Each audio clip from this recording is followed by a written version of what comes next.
की दिव्य झांकी का दर्शन प्राप्त करेंगे।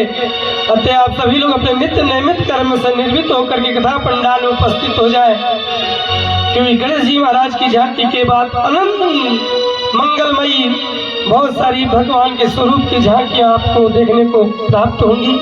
अतः आप लोग अपने नित्य नियमित कर्म से निर्मित होकर के कथा पंडाल में उपस्थित होंगे। महाराज कहते हैं कि जब कथा विश्राम हुई, भोलेनाथ जी महाराज ने अपनी आंखों को खोला तो देखते हैं कि पार्वती जी तो सो गई, लेकिन इस कथा में हुकारी कौन भरनी, हाजिरी कौन लगा रहा है। अद्भुत लीला है। भोलेनाथ जी ने त्रिशूल को आदेश दिया कि जिसने भी इस अमृत की कथा को प्राप्त किया है, श्रवण किया है, उसके प्राणों का हरण कर लो। महाराज त्रिशूल चल पड़ा। कथा कौन चुपके से सुन लिया, अमृत की कथा। महाराज अद्भुत दिव्य दर्शन रहा।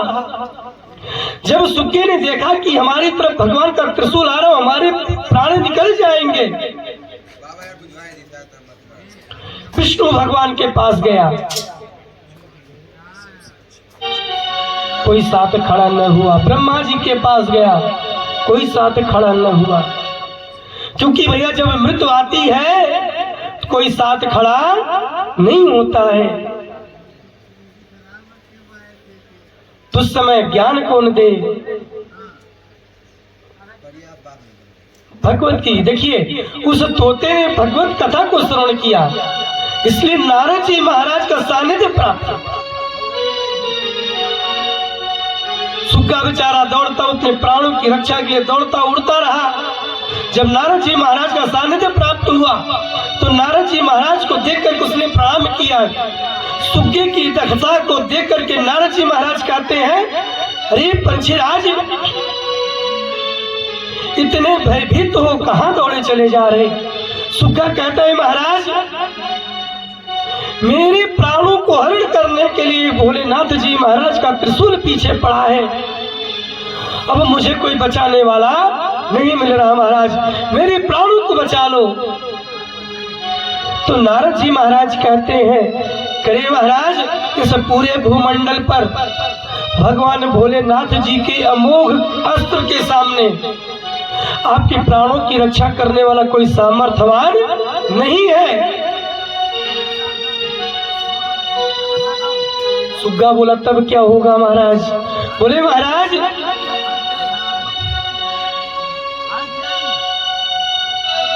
भूमंडल पर विचरण करने वाले द्वैपायन श्री कृष्ण कहे जाने वाले व्यास जी महाराज उनकी धर्म पत्नी है, जिनके शरण में अगर आप चले जाएंगे तो आपके प्राणों का हरण जो भगवान शिव का अमोघ अस्त्र है वह भी नहीं कर पाएगा। महाराज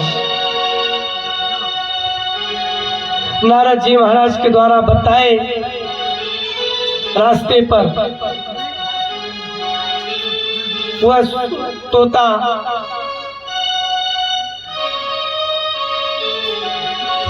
है क्या?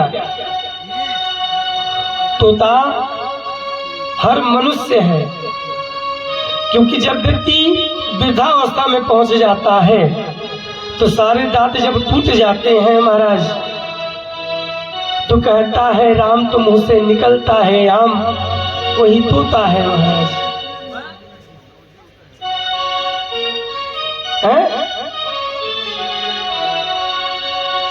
तो जब नारद जी महाराज के द्वारा उसे ज्ञान की प्राप्ति हुई तो सब कुछ छोड़ करके कहां पहुंचा? भूमंडल पर पहुंचा। ब्रह्मवेला में व्यास जी महाराज की धर्म पत्नी जी जो है सूर्य भगवान को अर्घ्य दे रही थी, और उन्होंने जब ओम शब्द का उच्चारण किया उसी समय श्वास के रास्ते स्वजीव जाकर के उनके गर्भ में स्थापित हो गया। महाराज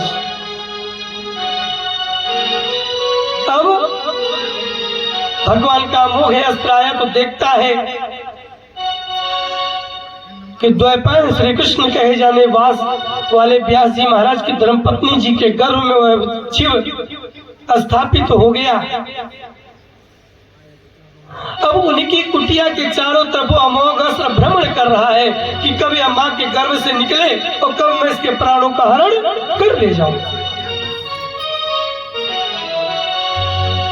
धीरे धीरे समय बीतता गया।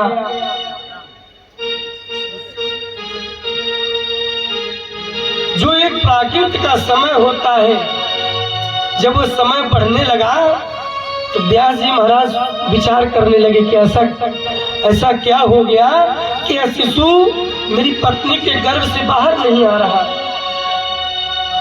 जब भगवान महाराज व्यास जी ने जब उस शिशु से बात किया तो शिशु कहता है, हे महाराज, आपकी कुटिया के चारों तरफ भगवान भोलेनाथ का अमोघ अस्त्र भ्रमण कर रहा है। इसके भय की वजह से मैं मां के गर्भ से बाहर नहीं आ रहा।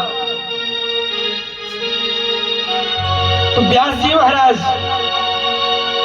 भोलेनाथ जी से प्रार्थना करते हैं कि हे भगवान, मेरी पत्नी के गर्भ में जो शिशु पल रहा है उस शिशु को अभय प्रदान कर दीजिए, अभय दान दे दीजिए महाराज।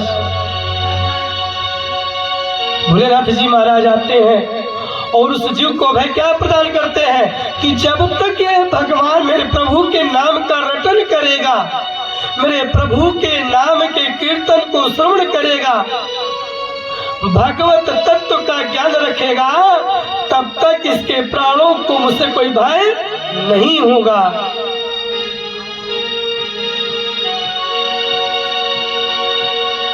महाराज इतना कह करके भोलेनाथ जी महाराज अपने अमोघ अस्त्र के साथ वहां से चल देते हैं और व्यास जी महाराज के यहाँ उनके पुत्र के स्वरूप में महाराज सुखदेव जी का आगमन होता है। बोले सुखदेव जी महाराज की जय हो।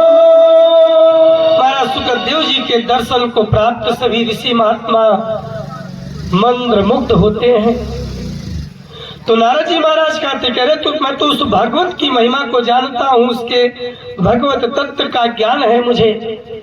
तब आकर के नारद जी महाराज ने ज्ञान और वैराग्य को भगवत तत्व की कथा को श्रवण कराया और भगवत तत्व की कथा का प्रभाव रहा कि ज्ञान और वैराग्य की मूर्छा खुल गई और वह लोग भी युवा शक्ति को प्राप्त हो गए, यानी वृद्धा भाग गई